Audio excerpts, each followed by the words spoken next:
All right, England, you can bugger off then. Who's next? When RFU CEO Bill Sweeney reaffirmed last week there will be no revenue sharing with visiting Test nations, the door should have also slammed shut on any chance the All Blacks do go up there to play England once international rugby does resume. That selfish, pompous attitude reminds us of everything wrong with the upper echelons of the sport. Outdated, inconsequential old farts stuck in an administrative quicksand that they need to be left to drown in.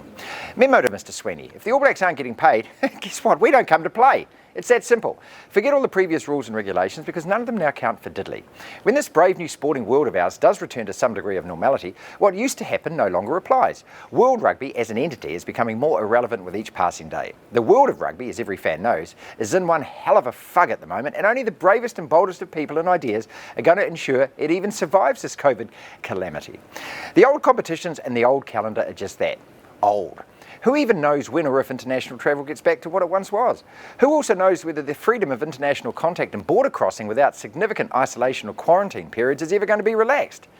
The idea of the All Blacks reconvening a Northern Hemisphere tour, playing 3 or 4 tests without cash recompense, is naive at best and it's idiotic at worst. Hey Bill, aka Silly Billy, it's not going to happen. This will be the perfect time for New Zealand rugby to rid itself of all this boring old fart bollocks and forge our own path. We have the most marketable, most watched, must-watch brand in the sport. If you think the Yankees are popular in baseball, the All Blacks are the New York Yankees of world rugby.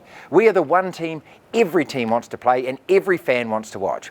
When the COVID-19 crisis does eventually settle, we'll have a golden chance to both reinvent the international game and reinvigorate our financial coffers.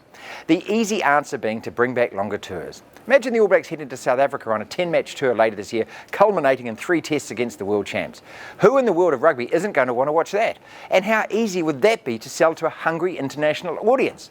So goodbye, Billy Boy, and your selfish insistence on keeping all the cash for yourselves.